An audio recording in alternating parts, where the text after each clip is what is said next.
A millionaire with just 3 months to live adopted 5 boys from the streets, and they laughed. Unbeknownst to them, destiny was poised to alter the course of their lives entirely. Share your location in the comments. I'm always curious to learn where my audience is based. Let's dive into the narrative. The manila envelope rested unopened on Morgan's mahogany desk, casting an elongated shadow that belied its slender form. From the expansive windows of his penthouse office on the 52nd floor, Manhattan glimmered like a treasure trove, unaware of the turmoil held within that unassuming folder. 3 months, Alexander whispered, shattering the stillness that had settled over the room since his personal physician had departed. Just 3 months left to live.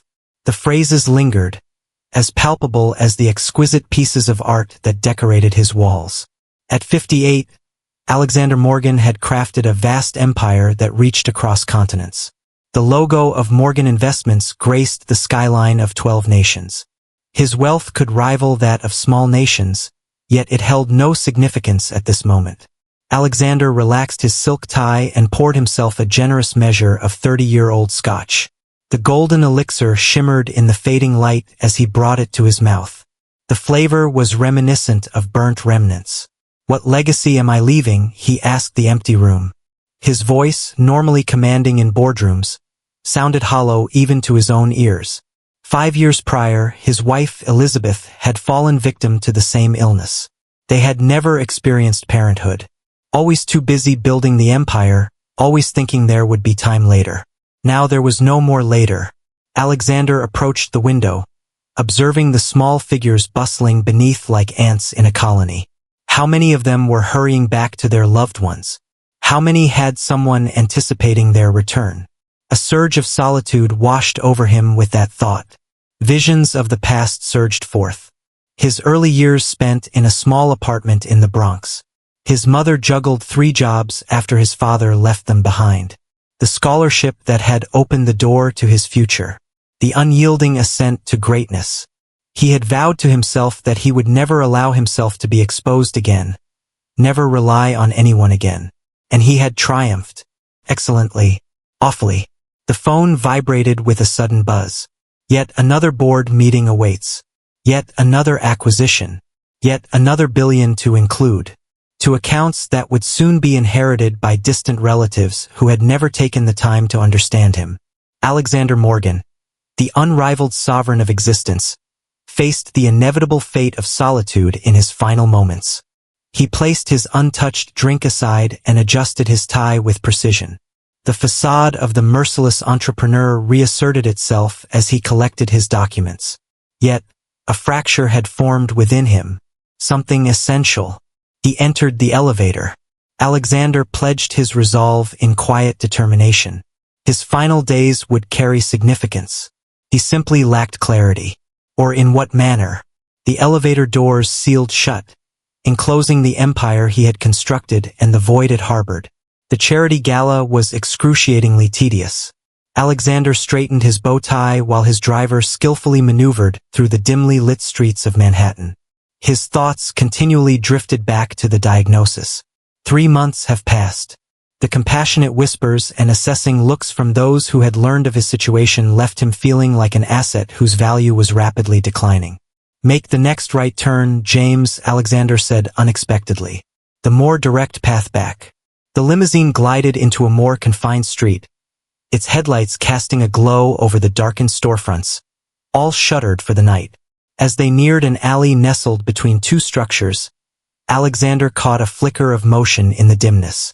"Kindly bring the vehicle to a halt, sir." Only for a brief instant.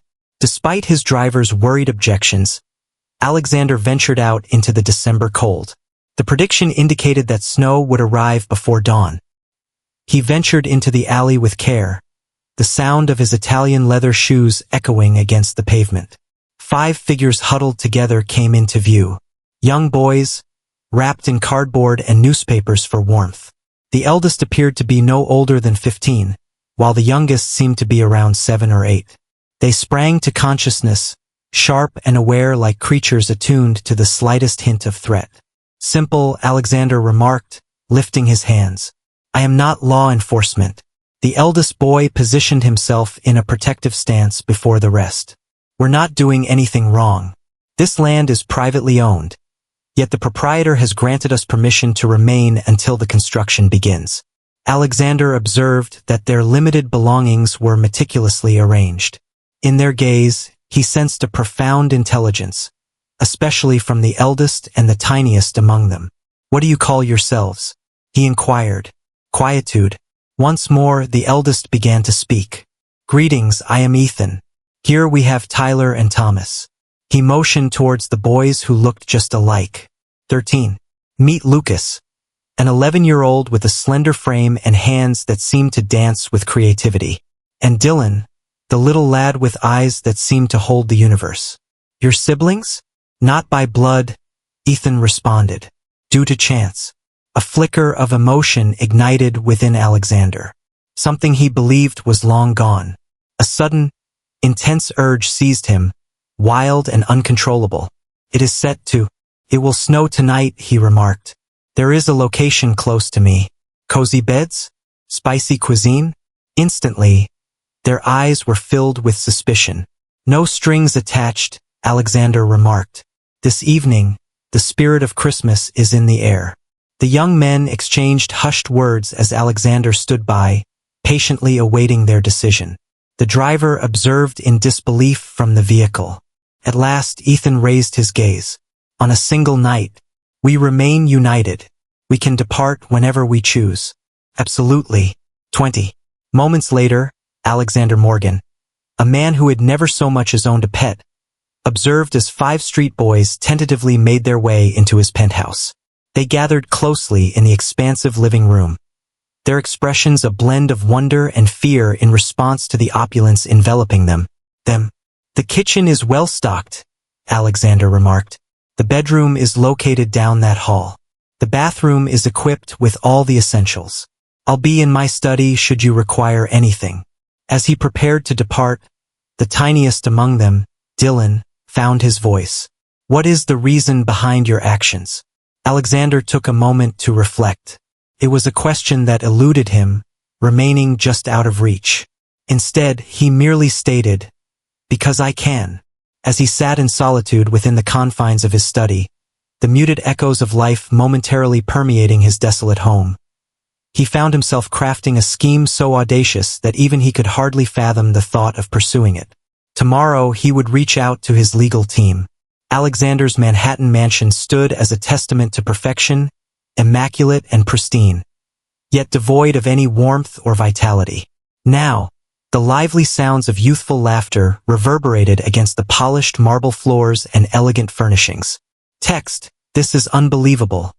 Harold Winters, Alexander's attorney of 20 years, whispered as they observed the boys from the study doorway.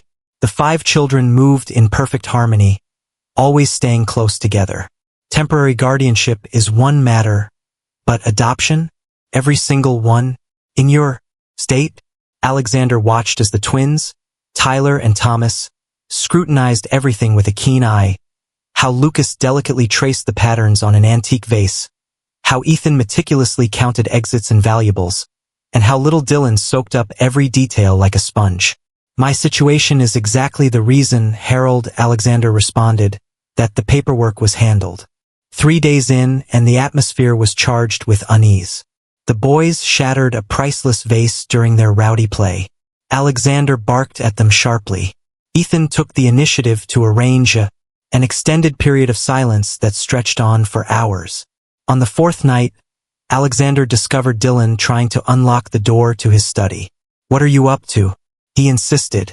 The little boy leaped with joy. I would love to take a look at your books. It would have been possible for you to inquire. Dylan's gaze sharpened. Typically, adults tend to decline my requests. The honesty took Alexander by surprise. He turned the key and opened the door. Indeed, I am affirming my agreement at this moment. The boy's face brightened as he wandered through the vast library. When Alexander noted that it was past bedtime, Dylan inquired, Can I take one to read? Are you able to read these? Dylan spoke with pride, sharing how Ethan had imparted his knowledge to all of us. He believes that understanding holds greater value than wealth when it comes to enduring life. Alexander presented him with a straightforward astronomy book. Begin with this one. As the first week drew to a close, a pattern began to take shape. Disorderly, unsettling, yet a pattern all the same. The boys were always pushing the limits. A planned dinner turned into the center of attention. "I'm not eating this," Lucas stated firmly, pushing aside the impeccably cooked salmon. "You will eat what is served," Alexander stated with conviction. "We didn't choose to be here," Ethan challenged. "Yet here you stand, dressed in fresh attire, sheltered beneath a solid roof." A hush enveloped the scene. Then Dylan spoke, his voice barely above a whisper. "The previous occasion someone offered us complimentary food. They ended up calling the authorities while we were asleep." The pure disclosure lingered in the atmosphere. Alexander placed his fork on the table. "That won't occur in this place," he remarked softly. Y assure you. Dylan acknowledged with a grave nod. "I understand. You are unwell. We hold the upper hand in this relationship." Alexander gazed intently. "What leads you to believe that I'm unwell?" "The cabinet for your medications. Your occasional winces are quite telling. The documents you conceal upon our arrival." Dylan gave a nonchalant shrug. Many believe that children are oblivious to their surroundings. The other boys appeared uneasy, yet there was a sense of inevitability in their expressions. They were aware. "Is that the reason you chose to remain?" Alexander inquired, directing his words to everyone present. "Pity," Ethan replied, his tough exterior momentarily giving way to a glimpse of vulnerability in his eyes. "We remained here because you are the first individual who didn't seek anything from us, even if it's simply due to your impending end." The raw truth shattered the atmosphere in the room.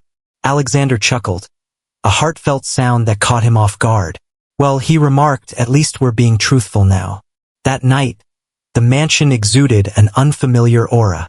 Not entirely a home, yet no longer merely a house. Alexander lay awake, attuned to the sporadic footsteps and hushed conversations, the strange sounds of existence intruding upon his serene solitude. It was absolutely chilling. It was truly delightful. The news spread quicker than Alexander had expected. "Terminal billionaire takes in 5 street urchins," blared the headline on the New York Finance Tribune. By morning, his phone incessantly rang. "Disregard them," Alexander directed his household staff while he meticulously adjusted Dylan's bow tie. All 5 boys stood awkwardly in fitted suits that failed to conceal their rugged, street-hardened physiques. "Must we really attend this event once more?" Thomas inquired, tugging at his collar. As Alexander explained with calm assurance, the yearly benefit for the children's hospital holds significance, and there is a buzz of conversation surrounding it. Ethan remarked in a straightforward manner, "About us." Alexander locked eyes with him. "Absolutely. I desire for them to perceive the world through my eyes." The opulent ballroom of the Waldorf Astoria sparkled with the presence of Manhattan's high society. Whispers faded into silence as Alexander made his entrance, accompanied by a lively group of children. Then the murmurs started, barely hidden behind polished hands and sparkling champagne glasses. "Morgan has completely lost his grip on reality. A terminal diagnosis evokes peculiar reactions. A publicity stunt before he departs this world. Those creatures will ravage his property." Curtis Lawson, the formidable competitor and CEO of Lawson Global, approached with a cunning smile. "Alexander, how generous of you to share your project this evening." Alexander sensed Ethan's tension beside him.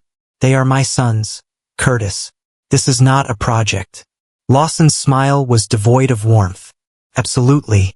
One might question whether the Morgan Investments Board echoes your fatherly enthusiasm, particularly in light of your health issues.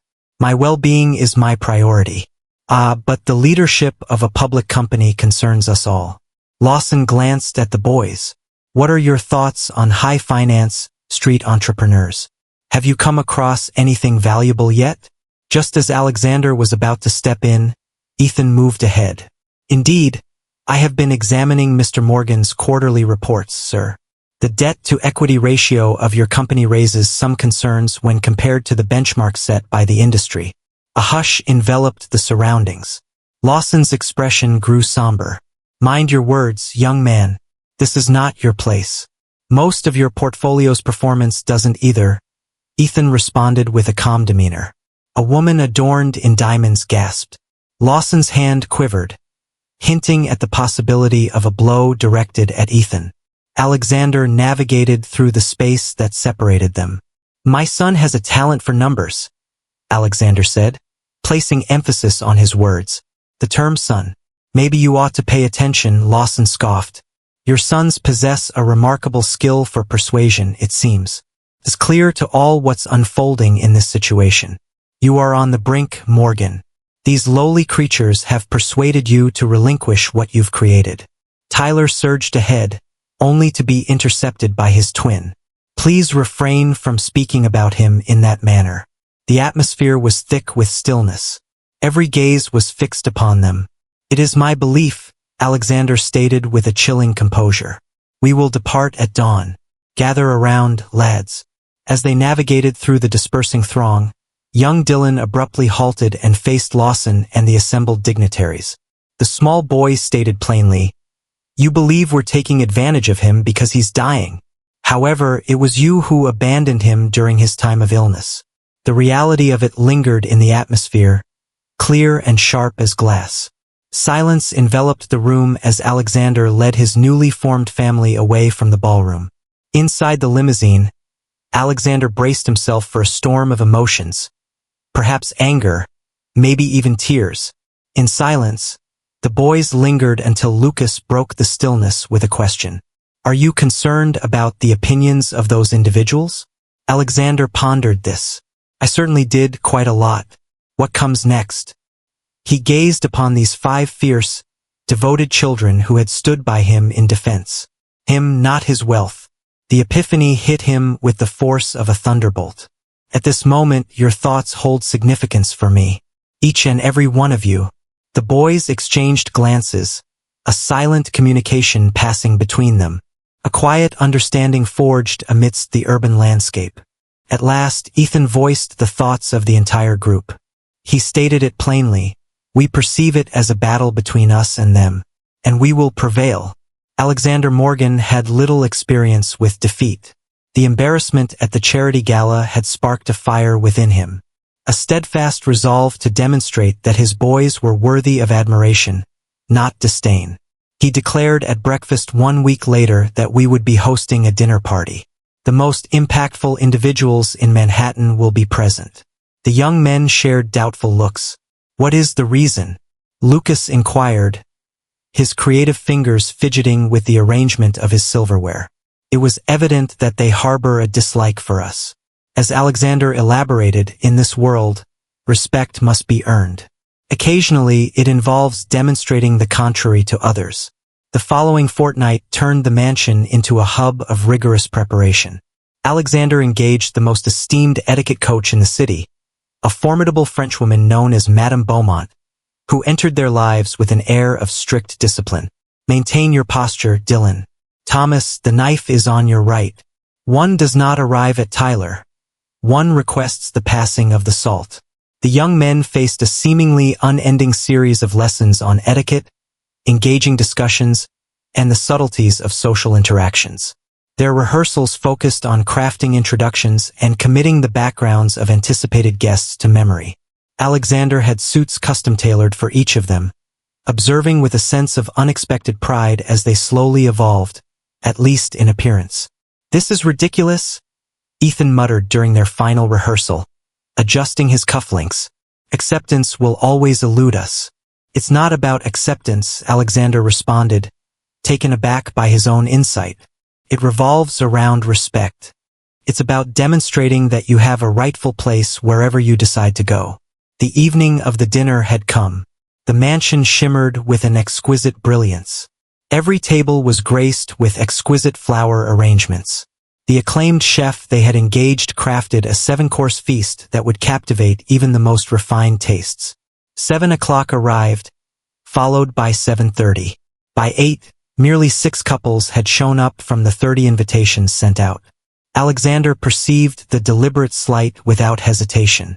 Maybe it was the traffic, the housekeeper proposed, though her gaze was filled with sympathy.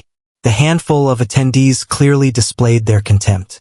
Dialogue ceased as the boys drew near. Inquiries were aimed at Alexander, as though his sons were mere phantoms. As Lucas inadvertently toppled a glass of water, the suppressed laughter was unmistakable. The moment of truth arrived. As dessert was served, Regina Whitfield, the spouse of a well-known hedge fund manager, inadvertently splashed red wine onto Lucas's brand new suit. "Oh my," she remarked, completely unrepentant. "What a blunder on my part." However, exquisite materials are squandered on those unfamiliar with their value. Alexander noticed the pain flicker in Lucas's eyes before the boy concealed it with the familiar facade of someone well-versed in suffering. Just as he was about to step in, he caught the sound of Whitfield's husband conversing with another guest. "Morgan's small charity endeavor on her deathbed is certainly a sight to behold. Wouldn't you agree?" Curious about how quickly these opportunists will deplete his finances after he's no longer around. The atmosphere felt as if time had come to a standstill. Alexander surveyed the room, noting the scornful expressions and the thinly veiled disdain. Then his gaze settled on his boys, 5 children striving so earnestly to meet the expectations of others, to secure a place they shouldn't have had to struggle for. Within Alexander Morgan, the merciless entrepreneur who had obliterated rivals without a second thought, something shattered and reshaped into a force more formidable. He stood, gently tapping his glass to draw attention. He expressed his gratitude to everyone for attending that evening, his voice unwavering. "Your presence has been enlightening for both my sons and myself." Bewildered looks exchanged among those seated at the table. "I brought you here under the impression that your endorsement was necessary. That was something my boys truly required." Alexander rested his hand on Dylan's shoulder. "I admit my mistake. This evening has revealed that beneath the most elegant attire in Manhattan often lie the most troubled souls." Gasps echoed throughout the room. "This dinner is now concluded," Alexander announced. "James will escort you out." Once the astonished guests left the 6, Morgan remained in quiet contemplation at the grand dining table. "Have we not succeeded?" Dylan inquired softly. Alexander gazed upon their downcast expressions, a surge of fierce protectiveness washing over him, an emotion he had never encountered before. "Absolutely not," he replied with conviction. "They did not succeed. They couldn't perceive what I perceive." "What is that?" Thomas inquired. Alexander's voice became gentle yet resolute. 5 remarkable boys who endured remarkable challenges, who merit remarkable chances, he paused. "We will forge those opportunities on our own." For the first time since stepping into his home, all 5 boys beamed at him at once. A small wonder that held greater significance than any transaction he had ever finalized. The mansion experienced a remarkable metamorphosis. Alexander, who had traditionally left household affairs to his team, discovered a newfound engagement in crafting environments for his emerging family. The once formal sitting room transformed into a cozy gathering spot, adorned with oversized couches that invite relaxation. The seldom utilized kitchen grew to host cooking lessons that all 6 of them tried, each with differing levels of achievement. "This marks the 3rd occasion we've triggered the smoke alarm." Tyler chuckled while they ventilated the kitchen following a notably bold effort at making lasagna. "The fire department knows us by name now," Thomas remarked, wiping sauce from his face. Even Alexander joined in the laughter, a sound that was increasingly filling the house that had been steeped in silence for years. As the weeks went by, Alexander observed the unique interests of each boy becoming increasingly apparent. On a serene afternoon in his study, he watched as Ethan immersed himself in financial reports. "Do you comprehend those?" Alexander inquired, his surprise evident. Ethan acknowledged with a slight nod, his gaze fixed elsewhere. "Hey, figures are clear, but individuals are perplexing." Alexander set up a meeting with a former colleague, a brilliant mathematician who had transitioned into a savvy investment expert, to mentor Ethan. The boy's talent left them both in awe. The twins showcased their intrigue for technology when Alexander discovered them taking apart and putting back together his spare laptop. In perfect harmony, they declared, "We can put it back." "I'm relying on it," Alexander responded, then continued. "An engineering lab is located in the East Wing. It belongs to you now." Lucas's creative flair blossomed through doodles that turned discarded paper into masterpieces. Alexander engaged a celebrated artist to guide him, feeling a swell of pride as Lucas's confidence blossomed with every stroke of the pencil. For Dylan, the youngest, it was literature, particularly in the realms of science and medicine. One evening, Alexander discovered him enveloped in a sea of medical literature from the library. "Are you able to read these?" Alexander inquired, lifting a detailed anatomy book. "Much of it," Dylan responded. "The body functions akin to a finely tuned machine. Grasping the components allows you to mend what is flawed." Alexander lifted an eyebrow. "Is that really the case?" The boy nodded with a grave expression. "Similar to you. You may feel shattered, yet there's a possibility for healing ahead." The seemingly harmless remark struck Alexander deeply. As his health declined, the fatigue grew increasingly relentless, the pain demanding more potent medication. He started to make arrangements for what was to come. The adoption was finalized by his lawyers, and his will was updated, guaranteeing that the boys would be well taken care of. Yet he had come to terms with his destiny. Up to this point, that evening, Alexander reached out to experts from various corners of the globe. By morning, a group of mentors had gathered, focusing not only on academics but also on the unique passions of each boy. The mansion buzzed with fresh vitality as educational areas took shape and timetables were meticulously organized. "What motivates you to engage in all of this?" Ethan inquired one evening, discovering Alexander poring over their educational plans despite clear signs of fatigue. Alexander pondered the inquiry. 3 months prior, he would have been at a loss for words. At that moment, he possessed 5. "Time is a valuable commodity," he stated plainly. "I wish to share as much of my own with you as possible." What remained unspoken, what he struggled to acknowledge, was how these 5 resilient boys had stirred a part of him he believed had perished alongside his wife. Anticipation, intent, the fragile belief that perhaps he had found something worth fighting for. As the night wore on, discomfort prevented Alexander from finding rest. He strolled into the kitchen in search of water and medication, but came to a halt at the faint murmur of voices drifting from the library. At 3 in the morning, it was expected that all 5 boys would be fast asleep. With quiet determination, he neared the ajar door, ready to reprimand them for their disregard of the curfew. What he witnessed instead would transform everything. Alexander lingered in the doorway, a simmering anger brewing within him at the violation of the curfew. The library was softly illuminated, yet he could make out all 5 boys bent over the expansive oak table, encircled by piles of books and papers. Every surface was adorned with medical journals, financial reports, and intricate diagrams. He advanced, poised to deliver a stern rebuke. When Dylan's soft voice interrupted him, "The treatment protocol requires adjustment. This combination yields a more favorable response for his type of cancer. See?" The child pointed to a complex medical chart that Alexander recognized from his oncologist's office. "We require access to experimental treatments," Ethan responded, jotting down calculations. "That necessitates funding. Substantial wealth. We can generate this using the algorithm," Thomas remarked, while Tyler nodded in agreement. When you take a step back and look at the bigger picture, the trends in the market become clear and discernible. Lucas was creating a sketch.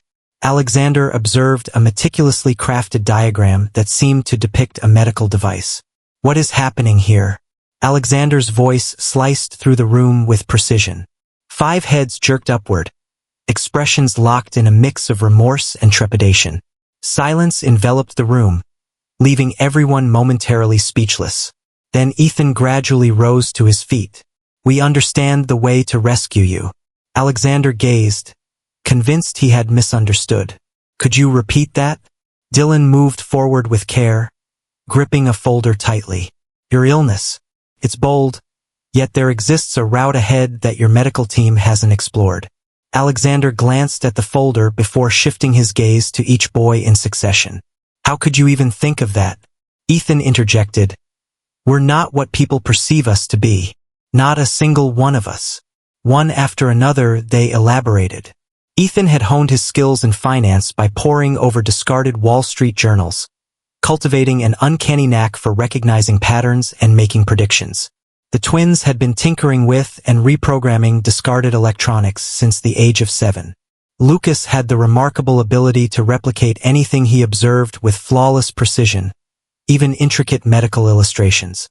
Dylan, the youngest, had dedicated countless hours in hospital waiting rooms, engrossed in medical texts as they awaited treatment for the various ailments that troubled them on the streets.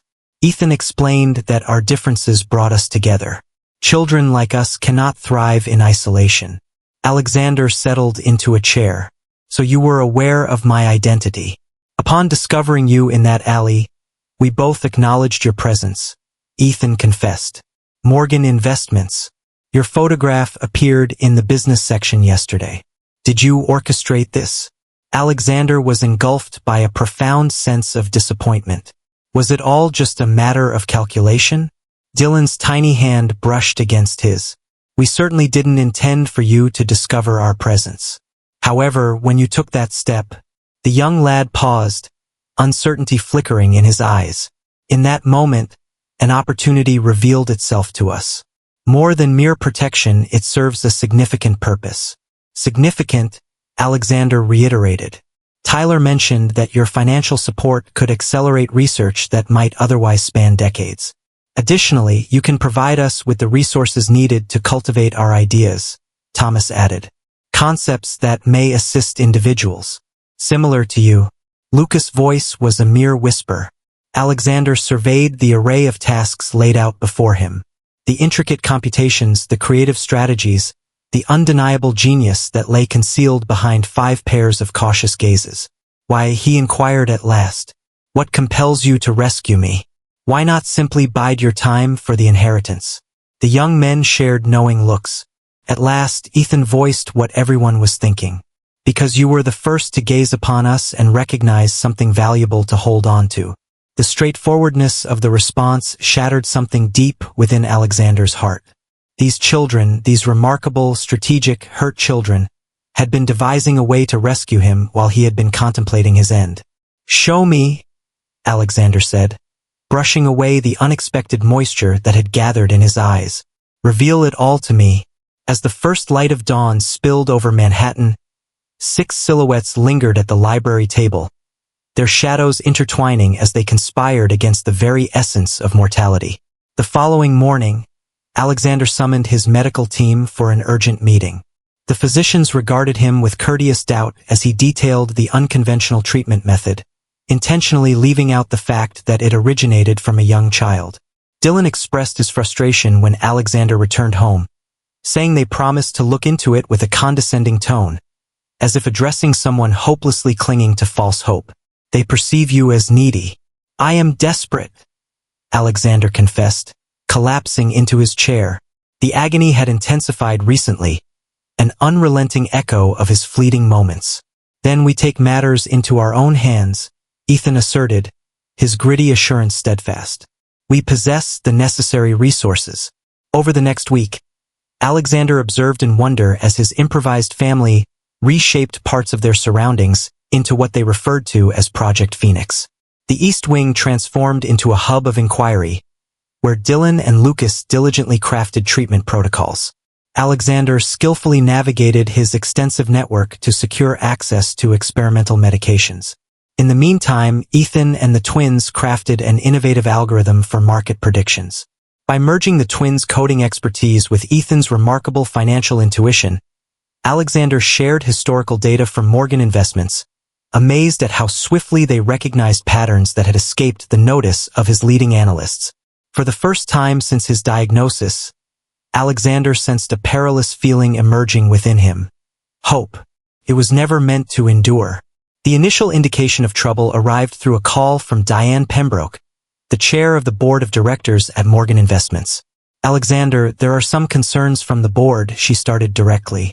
These young ones, the embrace of a new beginning, your well-being, shareholders exist. Apprehensive. My personal life is none of the board's business, Alexander stated with an icy demeanor. It occurs when the leader of a multi-billion-dollar corporation begins to make unpredictable choices while facing a life-threatening condition. The following day brought a second warning as a social worker showed up for an anonymous welfare check on the boys. Her inquiries were sharp, her demeanor wary. "Do you feel safe here?" she asked Dylan, her voice low, ensuring Alexander remained oblivious. "More secure than I've ever felt," the boy replied with unexpected confidence. The social worker departed, yet Alexander was acutely aware of the looming danger. A presence lingered in the shadows. A person of significance. The ultimate confirmation arrived during a planned video conference with his executive team. An email flashed across the screen, a message not intended for him to see. A communication from the CFO to Curtis Lawson regarding succession planning and potential acquisition prospects. "They're circling like vultures," Alexander informed the boys that evening. "Lawson intends to execute a hostile takeover as soon as I'm considered incapacitated or deceased," Ethan stated matter-of-factly. Alexander nodded with a somber expression. He has always desired Morgan Investments. Now he believes it's attainable. The twins shared a glance. "Our system has been checked," Tyler stated. "Thomas mentioned that there have been attempts to breach the mansion security network and your private servers. Refined endeavors." Alexander's phone buzzed to life, the call coming from his head of security. "Sir, there have been some peculiar occurrences around the boundary of the residence. Vehicles for monitoring, not law enforcement." Once the call concluded, Alexander turned to his sons. "There seems to be a dissenting opinion regarding our actions. They have no idea what we're up to," Lucas argued. Indeed, a shadow crossed Alexander's face. "However, there are suspicions lingering in the air. My unpredictable actions jeopardize their intentions." That evening, Alexander gathered the family in the fortified library for a council. The 5 boys hung on his every word as he detailed the looming dangers. "We are engaged in battles on several fronts now," he elaborated. "Initially, my well-being, which is the primary struggle. Next, we turn our attention to corporate governance. They will attempt to oust me from my position as CEO, asserting that I am not mentally capable. Next, the process of adoption itself. They will test my abilities as a protector. And fourth," Ethan went on, "the algorithm." Alexander nodded, acknowledging their awareness of what we are creating. "This has the potential to transform the way we forecast market trends. Valued in the billions." The twins declared in unison that they would take it.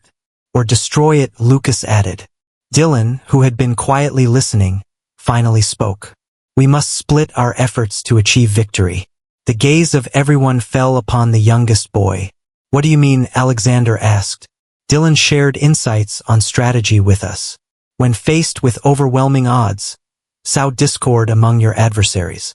A gradual smile unfurled on Alexander's face. "Split their focus. Have them clash," Ethan realized, his sharp instincts kicking into high gear. As the night unfolded, the plan began to crystallize. The 6 Morgans, a family shaped by hardship yet now united by a deeper connection, strategized their defense. Alexander would immerse himself in a prominent charitable endeavor, diverting focus from their personal efforts. At the same time, by strategically disseminating information, they would turn Lawson against other possible corporate raiders, sowing discord among the predatory factions. Above all, they would expedite Project Phoenix. Dylan's experimental treatment was set to commence right away, as Ethan and the twins prepared to implement initial iterations of their algorithm to secure the funding required for further research. "Poses a significant risk," Alexander warned. "This is the final opportunity for everyone to turn back. I can ensure that you have secure and pleasant lives, no matter what occurs with me." The boys shared glances, that unspoken connection that occasionally left him out. Subsequently, they each laid their hands upon the table, one after the other. "Family doesn't just walk away," Ethan stated matter-of-factly. Alexander rested his hand over theirs, sensing the gentle heat of their small, resilient fingers beneath his palm. The children, having endured abandonment, poverty, and the unforgiving streets of New York, had selected him. A man nearing the end of his life, who had only just begun to grasp the profound significance of connection. "Then we fight," he declared, his voice unwavering even as the emotion threatened to engulf him. In unity, unbeknownst to them, the small red light on Alexander's private phone flickered, a silent testament to the fact that every word had been overheard. The dawn broke, bringing with it a fresh wave of determination. Alexander's mansion, once a symbol of opulence yet lacking vitality, had evolved into a center of clandestine endeavors. The basement level, once merely a space for storage and mechanical systems, transformed into the heart of what they now officially referred to as Project Phoenix. "Security Protocol Alpha engaged," Thomas declared, his fingers dancing over the keyboard. "Systems within the mansion are completely cut off from outside networks." Tyler noted that the cellular dampening fields were active. "There are no communications in or out, except via our protected channels," Alexander observed with a blend of pride and wonder. In a mere span of 3 days, the twins constructed an impenetrable technological stronghold encasing the mansion, cleverly sourcing components via a network of shell companies to elude any scrutiny. Ethan reported that the physical security has also been enhanced. "I have carefully assessed and replaced half of the security team with individuals who have no ties to your organization." "What about the treatment?" Turning to Dylan and Lucas, Alexander inquired. Dylan laid out intricate medical charts. "Today marks the start of Phase 1. The revised protocol targets cancer cells while maintaining immune function." He gazed upward, his eyes revealing a wisdom beyond his age. "It may bring discomfort before you experience relief." "I have faith in you," Alexander stated plainly. Lucas transformed an infrequently utilized sunroom into a dedicated treatment area. Sunlight poured into the space, illuminating the medical bed that occupied the center, encircled by apparatus that appeared both recognizable and oddly altered. "The delivery system is tailored," Lucas elaborated, gesturing to his detailed diagrams. "Standard protocols involve the use of waste medication on healthy tissue, ensuring that only the affected areas are targeted." Alexander lay back on the bed, pulling up his sleeve in preparation for the first infusion. Dylan meticulously prepared the medication, showcasing a level of precision that would certainly impress any nurse. Alexander pondered the ridiculousness of entrusting his life to a young one who ought to be immersed in play rather than fine-tuning cancer therapies. "Are you prepared?" Dylan inquired. Alexander nodded, sensing the chill of the liquid coursing through his veins. "During my treatment, Ethan will take my place at the office. The board has no grounds to oppose my decision to mentor my son in the business." The treatment was harsh. For the next 3 days, Alexander floated between awareness and oblivion, his body engaged in a fierce battle against both the cancer and the relentless treatment. The young men took turns at his bedside, keeping a close watch on his vitals and fine-tuning his medications.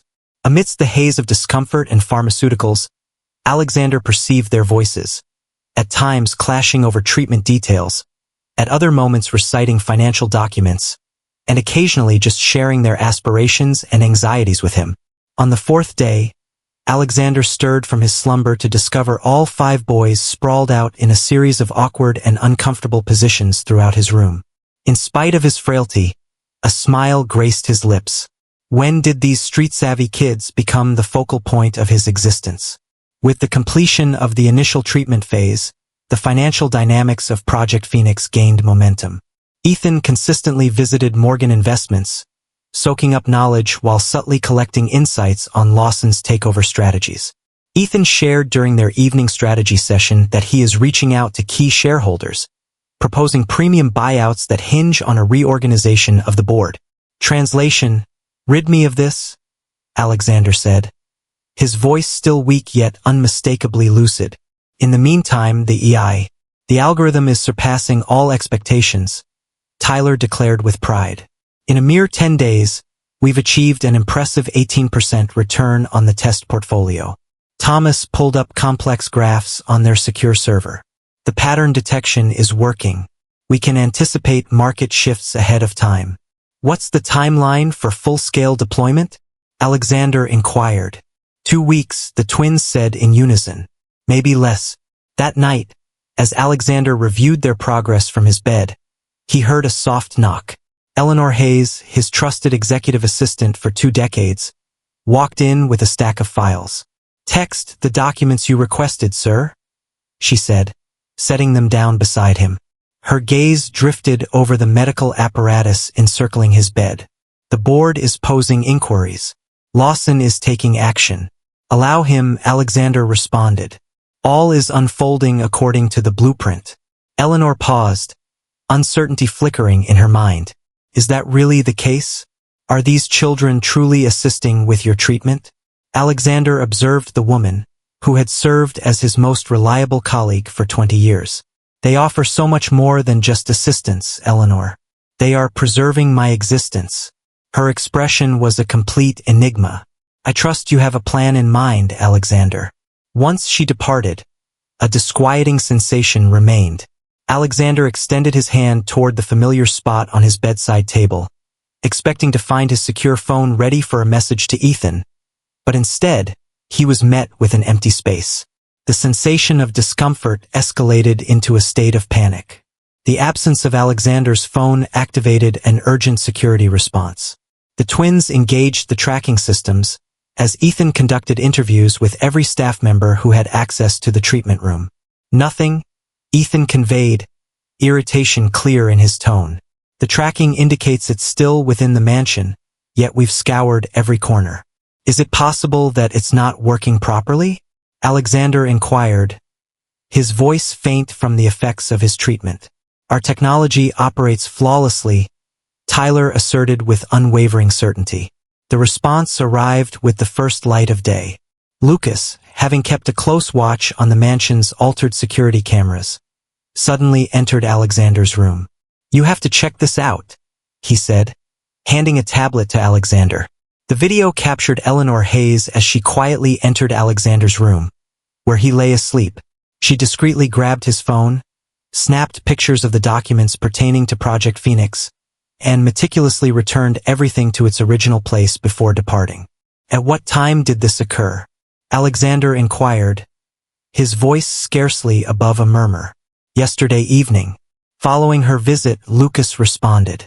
"There's more," Dylan said, taking a step closer. "The secure server indicates that an individual has accessed our treatment protocols from within the mansion." Alexander shut his eyes for a moment.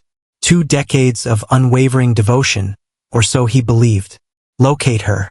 At this moment, Eleanor was found in her office at Morgan Investments, diligently focused on her work as though the world outside had ceased to exist. As security guided her to a secluded conference room where Alexander awaited, she maintained her poise without a hint of wavering. "What is the reason?" Alexander inquired plainly. Eleanor's polished facade finally shattered, exposing deep-seated bitterness. 23 years, Alexander. I have dedicated 23 years of my life to you, and I have compensated you handsomely. Funds? She let out a sharp, bitter laugh. I sought more than mere financial gain. I sought acknowledgement, collaboration, a space beside you. Her voice took on a steely edge. Next, you introduce these street wanderers. Designate them as your successors. Grant them entry to all that I have dedicated my life to building. The treachery pierced through the heart. Yet Alexander maintained his composure, his voice unwavering. Whom are you collaborating with? Is it Lawson? Her smile was icy. Curtis holds loyalty and talent in high regard. He has assured me of the executive vice presidency following the acquisition. What about my treatment information? My private health information? Insurance, she responded. Evidence of your psychological turmoil. A billionaire on the brink of death entrusts street children with groundbreaking medical experiments. The board will dismiss you by the conclusion of the week. Alexander inclined his body, eager and attentive. Your assessment, Eleanor, is fundamentally flawed. These street children possess a brilliance and loyalty that surpasses your understanding. Her confidence flickered momentarily. The moment has passed. Lawson possesses all the essentials he requires. The time has come to conclude your small family endeavor. We'll see, Alexander replied, gesturing for security to approach. Your employment is hereby terminated until further notice. A severance package will be provided, subject to the terms of non-disclosure agreements. Upon her departure, Alexander arrived back at his residence to discover the boys actively enforcing containment measures. The twins swiftly dealt with the security breach as Ethan evaluated the financial repercussions. Ethan reported with a grim expression that she had sent Lawson everything: the protocols for treatment, initial designs of algorithms, and our security configuration. How terrible, Alexander inquired. Dylan remarked, that's quite unfortunate. The schedule for treatment is at risk. We must hasten all aspects. Alexander gazed at their anxious expressions. Kids ought to be enjoying sports or video games, not getting caught up in corporate espionage and battling terminal illness. For a fleeting instant, uncertainty seeped in. Was he being self-centered, pulling them into his conflicts? As though he were reading from a script, Lucas articulated his thoughts aloud. Never entertain the idea of surrendering. We were aware of the dangers, Ethan stated with conviction. We've encountered tougher challenges out there, Thomas remarked. Tyler acknowledged with a nod. Moreover, she committed a significant mistake. What is that? Alexander inquired. Dylan offered a faint smile. She appropriated partial information. We have been crafting decoy protocols while simultaneously advancing the genuine treatment. For the first time since uncovering the treachery, Alexander sensed a flicker of hope rekindle within him. He is remarkable. Their ability to astonish him never waned. Then we strike back, he proclaimed without hesitation. In the wake of Eleanor's treachery, Alexander Morgan fell apart. The experimental treatment, coupled with stress and his already frail condition, became overwhelming. The paramedics arrived, yet the boys were adamant about seeking care at a private medical facility instead of a public hospital, preferring an environment where they could uphold their security measures and adhere to their adjusted protocols. Sir, I must firmly caution you against this, the personal physician of Alexander insisted as he took his place in a secluded section of a prestigious medical facility. Dylan interjected, brandishing Alexander's most recent blood work, asserting that these unconventional treatments are indeed effective. Cancer markers have decreased by 18% over the course of 10 days. The physician gazed at the young child in astonishment. That can't be done. Unlikely, Dylan amended. Not out of reach. With Alexander momentarily out of commission, the boys set their backup plan into motion. Ethan took charge, confronting the crisis with a level of maturity that belied his 15 years. It's time for us to part ways. He spoke of obligations to his brothers in Alexander's hospital room.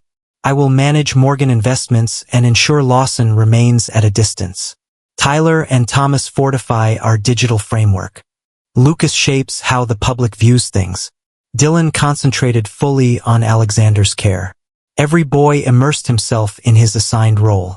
Ethan, clad in a meticulously tailored suit that subtly hinted at his humble beginnings, strode confidently onto the executive floor of Morgan Investments.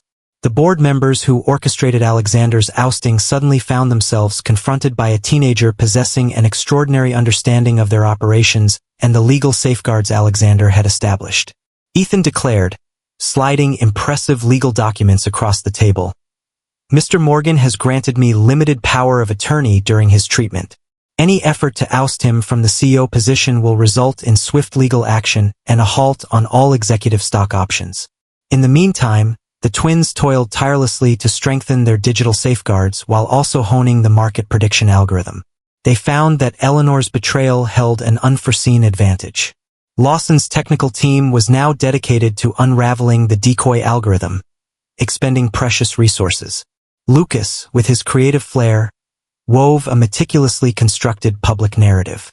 Collaborating with Alexander's PR team, he shared insightful updates regarding Alexander's regular treatment and the continuous guidance of his extraordinary adopted sons. Images depicting the boys engaging with children's shelters and taking part in community outreach sparked a surge of favorable attention that pushed back against Lawson's insinuations regarding Alexander's abilities. Dylan remained closely by Alexander's side. When not fine-tuning treatment protocols, he immersed himself in medical journals and engaged in discreet consultations with specialists globally, all of whom had been meticulously vetted and generously compensated for their confidentiality. The remarkable medical insight of the boys, paired with their unwavering resolve, started producing outcomes that even the doubting medical personnel had to acknowledge. After a week in the hospital, Alexander awoke to see all 5 boys dozing in his room, encircled by laptops, scattered papers, and remnants of half-finished meals. In spite of his frailty, a smile graced his lips. This is the essence of family. Chaotic, passionate, and steadfast when confronted with obstacles. "Progress report," he murmured, his voice rough and low. Dylan sprang awake in an instant. "Alexander, your markers have decreased by 30% at this point. The revised protocol is functioning, exceeding expectations." The others shifted, a sense of relief evident on their weary expressions. "What about Lawson?" Alexander inquired. Ethan advanced with purpose. "Held in check for the moment. He's strategizing, yet we've effectively responded to every maneuver. The board is divided." "What about the algorithm?" The twins shared looks of pride. Tyler declared it was fully operational. "We have successfully amassed sufficient resources to support your treatment for an extended period, should it be required." "What about the views of the public?" Alexander glanced over at Lucas. "In our favor," Lucas reported a shift. "Your community initiatives are making significant progress. There are doubts surrounding Lawson's intentions." Alexander observed their expressions, these young ones who had transformed into his motivation to battle, his inheritance, his kin. "You've performed remarkably, surpassing my expectations. We were taught by the finest," Ethan responded with a hint of pride. As Alexander embarked on his gradual journey to recovery, a fresh resolve emerged within him. This had evolved beyond merely enduring his ailment or safeguarding his business. This was about demonstrating that bonds, even those created in unexpected situations, could endure any challenge. 2 weeks following Alexander's hospitalization, as his strength increased each day, financial markets across the globe started to tremble. What began as slight variations swiftly transformed into significant declines across various sectors. "It's unfolding just as the calculations suggested," Ethan detailed, laying out graphs across Alexander's bed in the exclusive medical suite. A confluence of inflated tech stocks, weaknesses in the energy sector, and banking uncertainties caught Alexander's attention as he examined the data, captivated by the accuracy of the twins' forecasting model. "What about our roles?" "Secured," Tyler affirmed. 3 days ago, we relocated our assets to a secure location. "Lawson?" Alexander inquired. Thomas winced. "Laid bare in a grand manner. He's heavily invested in precisely the wrong areas." The financial district was engulfed in turmoil. Financial networks displayed a chaotic atmosphere as investors witnessed their wealth diminish. The Morgan Investments offices stood as a bastion of unsettling tranquility amidst the chaos, with Ethan orchestrating operations from Alexander's office with an uncanny assurance. A young sorcerer of finance, one program dubbed him, as cameras recorded the adolescent engaging in discussions with experienced professionals thrice his years. On the 3rd day of market upheaval, Alexander managed to make short visits to the office, skillfully orchestrated by Lucas to convey resilience without straining his recuperating body. "Lawson Global has called for an urgent meeting," his new assistant conveyed. Mr. Lawson in particular. Alexander and Ethan shared a knowing look. "Plan for it to happen tomorrow. This place, not their workplaces." Curtis Lawson showed up without his typical confidence. His tailored suit failed to conceal the weight of restless nights and accumulating defeats. Trailing behind him were 3 other executives who immediately ridiculed Alexander's chosen family, each displaying a similar sense of desperation.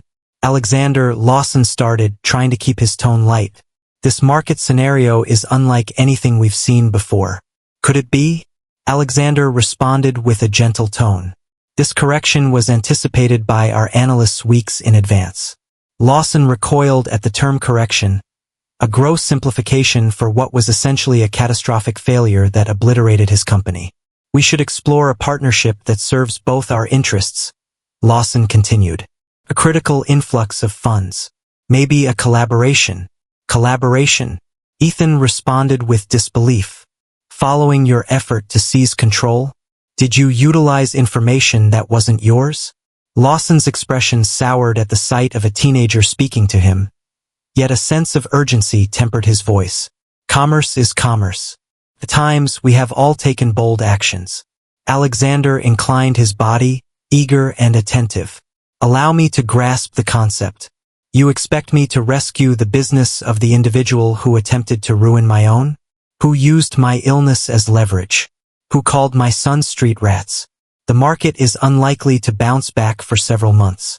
One of the other executives interrupted with urgency. At that point, we will face insolvency, resulting in the loss of thousands of jobs and the devastation of retirement funds. Alexander turned to Ethan. What predictions does our algorithm make for companies that adopt effective risk management and uphold ethical governance? Ethan remained unfazed. Anticipate a rebound in 8 weeks, with the possibility of substantial expansion in the appropriate sectors by the end of the quarter. The stillness in the room was overwhelming. At last, Alexander rose to his feet. Gentlemen, I will entertain your offer of help under one stipulation. Just name it, Lawson said swiftly. Alexander beamed with delight. My sons will clarify the terms. I recommend that you pay close attention. As Alexander stepped outside to take a scheduled medication that Dylan insisted couldn't be postponed, he heard Ethan start to outline conditions that would transform Manhattan's financial landscape and impact the lives of countless vulnerable young people across the city. Alexander couldn't help but notice the irony. The once overlooked street children were now shaping the destiny of those who had scorned them, and they approached this transformation not with bitterness, but with foresight. The terms were articulated with a clarity that would have garnered the admiration of even Alexander. Ethan, alongside his brothers, had devised arrangements that transcended mere financial assistance. Half of the board positions at each company that receives assistance should be filled by individuals who have a background in social services or education. Ethan elaborated. The next day, the gathered executives were informed that at least 30% of the annual profits would be allocated to programs supporting at-risk youth. Unthinkable, Lawson stammered. Our shareholders would never... Your shareholders are on the verge of losing everything, Thomas interjected bluntly. This provides them with a chance to heal. Tyler pressed on. Every company will create apprenticeship programs that provide opportunities for young people from underprivileged backgrounds, along with full college scholarships for those who meet the qualifications, Lucas noted. The youngest, Dylan, was the final one to speak. Additionally, increased financial support for medical research aimed at developing treatments for diseases that have historically received insufficient funding, particularly those impacting vulnerable communities. The executives appeared taken aback by the thorough requests emerging from the children they had previously overlooked. Alexander observed with a sense of quiet pride as his sons displayed a maturity and vision that overshadowed the so-called leaders of the business world. Ethan reached a conclusion. The decision must be made within 24 hours. Following that, our proposal will no longer be valid. Once the executives left, Alexander convened his family in his private office. Do you understand the implications of your actions? He inquired of them. You're not merely assisting companies.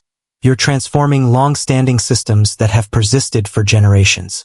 Systems that failed us, Ethan replied simply, and thousands like us. Later that evening, as they returned to the mansion, Alexander found Dylan sitting alone in the library, unusually quiet. What seems to be bothering you? Alexander inquired softly. Dylan looked up from the medical journal he'd been studying. These individuals showed us no kindness. They mocked us, hurled insults our way. Indeed, Alexander concurred. Indeed, they did. And now we possess the ability to witness their downfall, to allow them to feel the emptiness of having nothing. The young boy's voice carried no malice, just a sincere moral question. Wouldn't that be poetic justice? Alexander took a seat next to him. Maybe.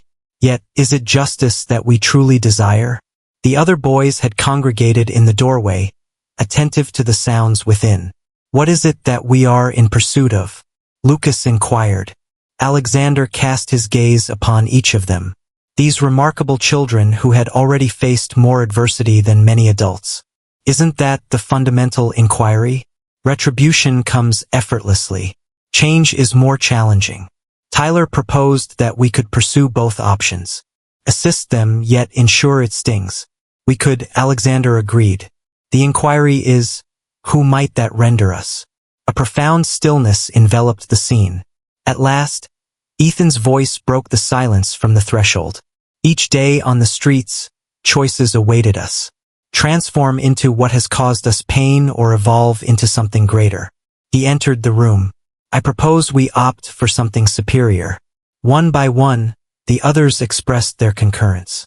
The following morning, the executives came back with signed agreements that accepted all the conditions laid out. As the documents were handed over, Lawson took a moment to speak with Alexander in private. I don't get it, he confessed.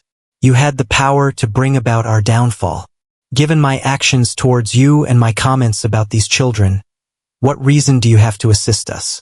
Alexander cast his eyes over to the corner of the room, where his sons were deep in discussion with the legal team, poring over the documents laid out before them. He responded with a straightforward acknowledgement of the exceptional educators he had. As Lawson departed, deeply humbled, Alexander experienced an unusual sense of buoyancy. His body continued to battle cancer, remaining exposed and fragile.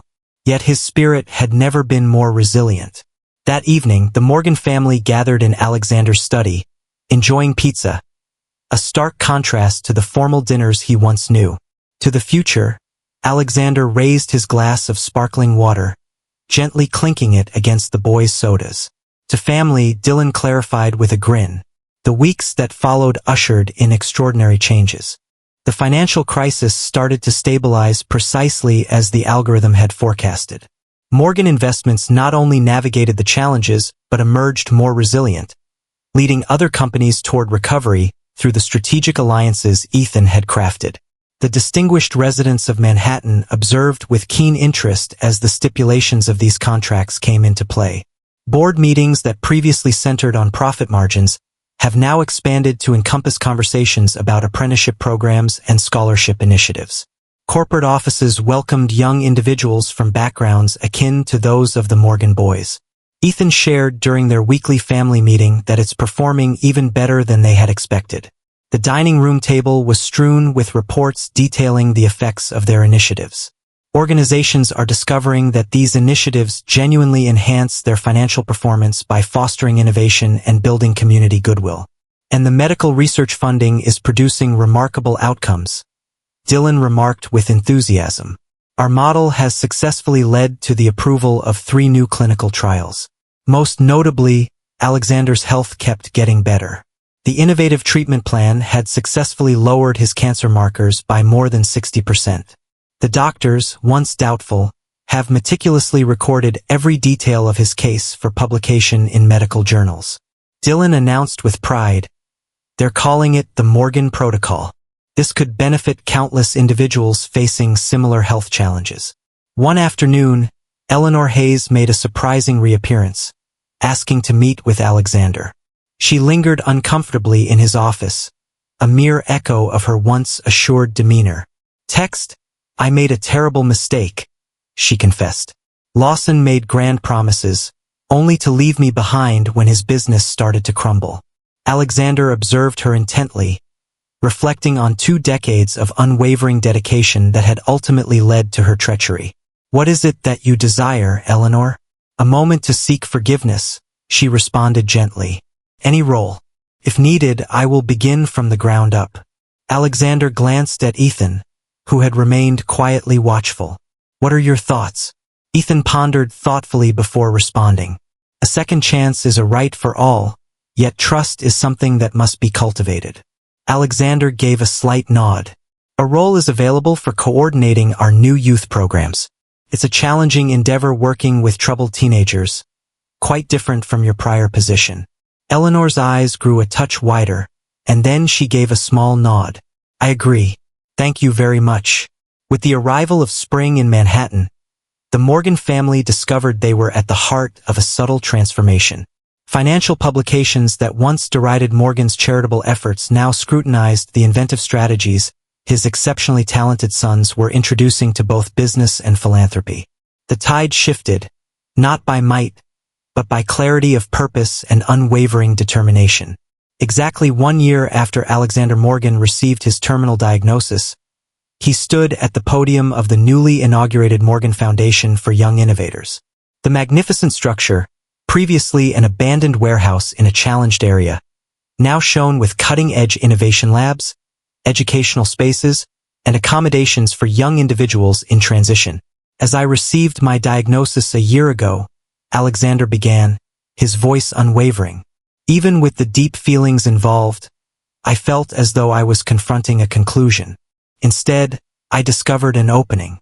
The crowd, an impressive blend of industry leaders, healthcare experts, and youth from diverse backgrounds, absorbed every word with keen interest.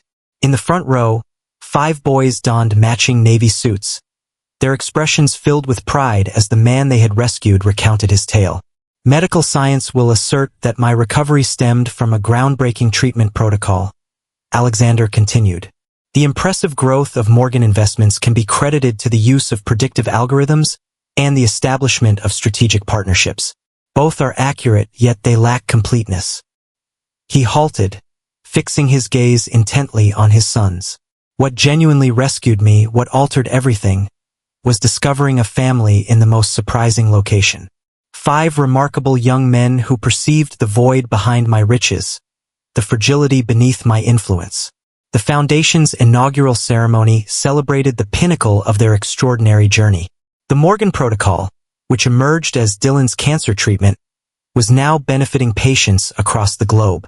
The innovative approach of the twins' algorithm transformed market forecasting, simultaneously supporting social initiatives with its earnings. Lucas's creative vision had influenced the Foundation's design, crafting environments where imagination could thrive irrespective of one's background. Ethan emerged as Alexander's genuine ally in the business realm, introducing innovative viewpoints that transformed the corporate culture from the inside out. Following the ceremony, while guests mingled in the Foundation's central atrium, Eleanor Hayes made her way over with a group of teenagers, her inaugural cohort from the street outreach program she now directed. She spoke gently to Alexander and the boys, hinting that they had something to reveal. A girl stepped forward, her nerves palpable. This app was created to assist children in locating secure spaces and services. She showcased the program on her tablet. It functions without an internet connection, catering to those who may not have consistent access. Alexander observed his sons as they effortlessly connected with the teens, providing suggestions and encouragement with a genuine understanding that was evident in their demeanor. There was an absence of superiority, no separation, just a bond among young individuals who acknowledged one another's challenges and abilities. As the evening unfolded, the Morgan family convened in the sanctuary of their home, specifically in the library where their journey had first taken shape. A year has passed. Alexander informed Ethan that the board had unanimously approved his nomination. You are set to become the youngest executive director in the Foundation's history. Do you really think so? Ethan inquired. Conversations will unfold. Alexander beamed. Allow them. The outcomes will clearly convey their significance. Dylan arrived with the most recent medical results for Alexander. He declared with pride, "Full remission. It has been officially confirmed." "What does it matter now?" Lucas asked. "All our plans have been successfully executed." "Not everything," Alexander responded with contemplation. "There are other kids out there who share your experiences. Endless opportunities yet to be unveiled. Is there a new endeavor on the horizon?" The twins inquired at the same moment, their eyes sparkling with excitement. Alexander surveyed the remarkable boys who had come into his life just when he believed it was coming to a close, who had shown him that genuine legacy was not quantified by structures or wealth, but by the lives changed. No, he replied, a smile playing on his lips. A fresh beginning.